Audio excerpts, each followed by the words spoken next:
வணக்கம் மக்களே, இன்னைக்கு நம்ம பியாண்ட் த பவுண்டரி எபிசோட் 3 பற்றி டீட்டெயிலாக பார்க்க போகிறோம். வீடியோக்குள்ளே போகிறதுக்கு முன்னாடி மறக்காம நம்ம சேனலுக்கு சப்ஸ்கிரைப் பண்ணிக்கோங்க. ஸ்டார்டிங்கில் நம்ம மீராய் ஒரு ட்ரீம் ஷேடை போட்டு தள்ளுறதுக்காக ஒரு பழைய வீட்டுக்குள்ளே போயிருக்கா. அதோட சைஸ் கூட ரொம்பவே குட்டியாக இருக்கனால பெருசாக சண்டை இல்லாமல் அசால்ட்டாக அதை பிடிச்சிட்டா. ஆனாலும் அதை அட்டாக் பண்ண முடியாமல் தங்கிட்டு இருக்க கேப்பாக பார்த்து ஷேடு அந்த இடத்த விட்டு எஸ்கேப் ஆக ட்ரை பண்ண போது மிட்சுகி கரெக்டாக அவளோட ஃபேமிலியரை கூட்டிகிட்டு வந்து அந்த ஷேடோட கதையை முடிச்சுட்டா. கிடைச்ச ஜெம் ஸ்டோனை நம்மளோட ஹீரோயினுக்கே ப்ரெசென்ட்டாக கொடுக்குறா. எப்படி பார்த்தாலும் நீ தான் அதை கார்னர் பண்ண, ஸோ இந்த ஸ்டோன் ஒன்றை தான் சேரணும்னு சொல்ல மீராய் அந்த விஷயத்தை ஏற்றுக்கல. இந்த மாதிரி 4 ஸ்டோனை கொடுத்து என்ன உங்களோட பக்கம் இழுத்துக்கலான்னு பார்க்குறீங்களா? கண்டிப்பாக அதுக்கெல்லாம் நான் மசிய மாட்டேன்னு. அடுத்து மிட்சுகியோட அக்காவான இசுமியை மீட் பண்ணுறதுக்காக அண்டர் அசோசியேஷனை சேர்ந்த ஃபுஜிமா வராரு. ஆலோ ஷேடோ இந்த ஊருக்குள்ளே வரனால இவரை இங்கே கண்காணிக்கிறதுக்காக அனுப்பி வச்சிருக்காங்க. மனுஷங்களையும் ஷேடி நம்மளால் பிரிக்கவே முடியாது. மனுஷங்களோட கோபம், பொறாமை, பேராசை இப்படிப்பட்ட நெகட்டிவ் எமோஷன்ஸால் தான் ஷேடுன்னு ஒரு விஷயமே உருவாகுது. ஸோ இந்த உலகத்தில் மனுஷங்க இருக்கிற வரைக்கும் ஷேடும் இருக்க தான் செய்யும். உண்மையாக சொல்ல போனால் நம்ம எல்லாருமே மற்றவங்களோட எமோஷன்ஸை தான் கொலை பண்ணிக்கிட்டு இருக்கோம். அசோசியேஷனோட பார்வை இப்படி இருக்குன்னு எனக்கு இப்போ தான் புரியுது. என்னை பொறுத்த வரைக்கும் ஷேட்ஸ் எல்லாமே ரொம்ப நார்மலான விஷயம். எப்படி ஒரு விவசாயி அறுவடை பண்ணுறாரோ, ஒரு ஃபிஷர்மேன் மீன் பிடிக்கிறாரோ, அதே மாதிரி தான் ஸ்பிரிட் ஹண்டர்ஸான நம்ம ஷேடை கொலை பண்ணுறோம். ஷேட்ஸை பற்றி நீங்கள் ரொம்பவே நார்மலாக நினைக்கிறீங்க. உங்களோட பார்வையில் ஷேட்ஸ் எப்படிப்பட்ட விஷயம்னு கேட்க என்னை ஒன்றும் தப்பாக நினச்சிக்காதீங்க. நீங்கள் பார்க்குற மாதிரி தான் நானும் அதை ஒரு மான்ஸ்டராக பார்க்குறேன். ஆல்சோ அந்த ரூமில் ஒரு வித்தியாசமான பெயிண்டிங் இருக்க விஷயத்தை நோட் பண்ணுறாரு. அது ஒரு பெயிண்டிங்கே கிடையாது. இவங்களோட பவரை யூஸ் பண்ணி ஒரு ஷேடை கேப்சர் பண்ணி வச்சுருக்காங்க. நெக்ஸ்ட் ஸ்கூலில் இருக்க நம்ம ஹீரோ வழக்கம் போல் மீராயை தேடிக்கிட்டு இருக்கான். சாப்பிட்ற இடத்த அவளை கண்டுபிடிக்க முடியல. ஸோ இப்போ ஷிண்டோ கிட்ட ஒரு கேள்வி கேட்குறான். உனக்கு சாப்பாடு வாங்க சுத்தமாக காசே இல்லைன்னா நீ எங்கே போவேன்னு? வேறு எங்கே? வெண்டிங் மிஷினுக்கு தான். அங்கே தான் ரேட்டு ரொம்பவே கம்மியாக இருக்குன்னு சொல்ல நம்ம ஹீரோ அதே மாதிரி ஃபாலோ பண்ணிட்டு வந்து மீராயை இப்போ கண்டுபிடிச்சிட்டான். இருக்கிறதுலே விலை கம்மியான நூடுல்ஸை வாங்கி அவன் மட்டும் தனியாக வருத்தப்பட்டு சாப்பிட்டுட்டு இருக்க போது நம்ம ஹீரோ அவகிட்ட 10,000 ரூபா கொடுக்குறான். இன்றைக்கி காலைல நீ ஒரு ஷேடை கேப்சர் பண்ண, அதுக்கப்புறம் மிட்சுகி கூட அதை தோக்கடிச்சால அதோட விலைக்கு மொத்தமாக 10,000 ரூபா கொடுத்துருக்காங்க. உங்ககிட்ட இந்த காசை கொடுக்க சொல்லி மிட்சுகி தான் ஒப்படைச்சான்னு சொல்ல மீராய் அதை வாங்க வேணான்னு நினைக்கிறா. பட் அவளோட நிலைமை இப்போ படு மோசமாக போயிட்டுருக்கு. சாப்பாடு கூட சுத்தமாக காசே இல்லை. இதை யூஸ் பண்ணி 1 மாதம் சாப்பாடு செலவை ஓட்டிலான்னு அதை வாங்கிக்கிட்டேன். எனக்கு ஒன்று இந்த காசெல்லாம் வேணாம், நீங்கள் வலுக்க டைமாக கொடுக்குறீங்க தான் நான் வாங்குறேன். இதுக்கப்புறம் என்னை ஃபாலோ பண்ணி டிஸ்டர்ப் பண்ணாதீங்கன்னு சொல்லிட்டு அந்த இடத்த விட்டு கிளம்பிட்டா. மீராய் கிளம்புற நேரமாக பார்த்து ஹீரோமி அந்த இடத்துக்கு வர இப்போ 2 பேருமே கிளப்புக்கு வந்துட்டாங்க.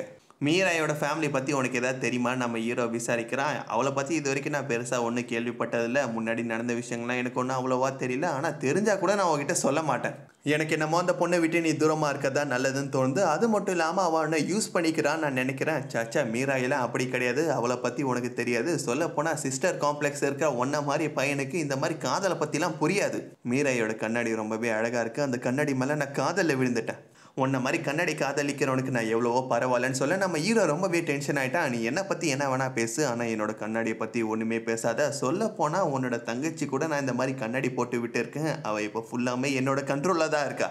சொல்லிக்கிட்டே இருக்க போது கரெக்டாக மிட்சுகி கண்ணாடி போட்டு அந்த இடத்துக்கு வந்துட்டா. இவங்க அண்ணனை வெறுப்பேற்றுறதுக்காக தான் வேணுமே நம்ம ஹீரோ சொன்ன மாதிரி கண்ணாடி போட்டு வந்திருக்கா. மற்றபடி நம்ம ஹீரோ சொன்ன மாதிரி இவ்வளோ ஒன்றும் மயக்கலாம் இல்லை.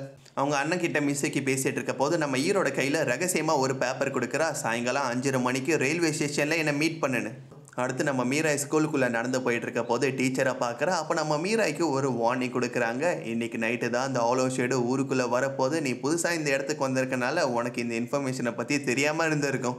அந்த ஆலோ ரொம்பவே ஸ்ட்ராங்காக இருக்கனால அது கூட சண்டை போட வேணான்னு அண்டர் அசோசியேஷன்லேருந்து ஒரு வார்னிங் கொடுத்துருக்காங்க. சொல்லப்போனால் அதை தோக்கடிச்சா நம்மளுக்கு எக்கச்சக்கமான காசு கிடைக்கும். அடுத்த 1 வருஷத்துக்கு எந்த விதமான பிரச்சனையும் இல்லாமல் நம்ம சந்தோஷமாக இருக்கலாம். ஆனாலும் அதை யாராலையும் தோக்கடிக்க முடியாது. இப்போ ஸ்கூல் முடிஞ்சதுக்கப்புறமா மிட்சுகி சொன்ன இடத்துக்கு அக்கிட்ட வந்துட்டா. மீராயை பற்றி ஒரு முக்கியமான இன்ஃபர்மேஷனை ஷேர் பண்ணுறதுக்காக தான் இங்கே ஹீரோவை வர சொல்லியிருக்கா.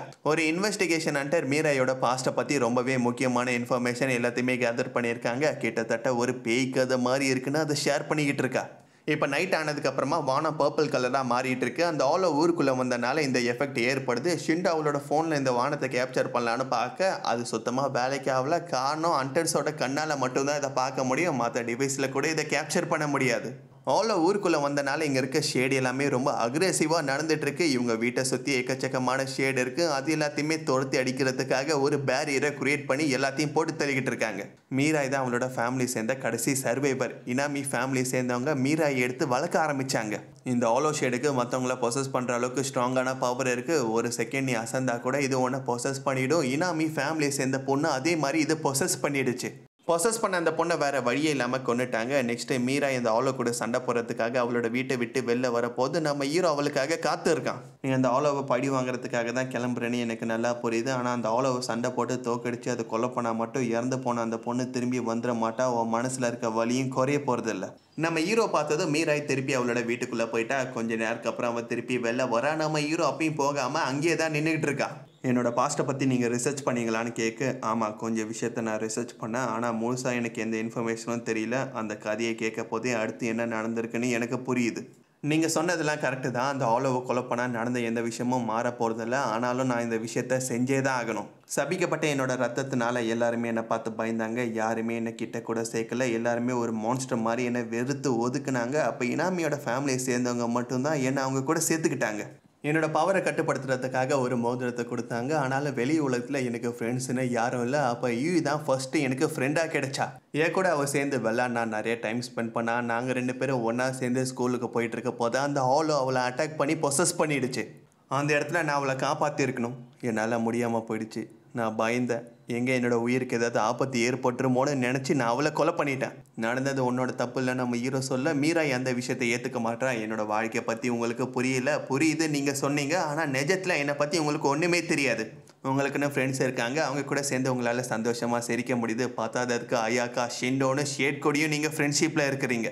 ஆனால் என்னோடய வாழ்க்கை டோட்டலாக வேறு மாதிரி. எல்லாருமே இது வரைக்கும் என்னை பார்த்து பயந்து மட்டும்தான் இருக்காங்க. என்ன ஒரு டீமன் மாதிரி வெறுத்து ஒதுக்கி இருக்காங்க. அந்த வழியெல்லாம் உங்களுக்கு புரியாதுன்னு.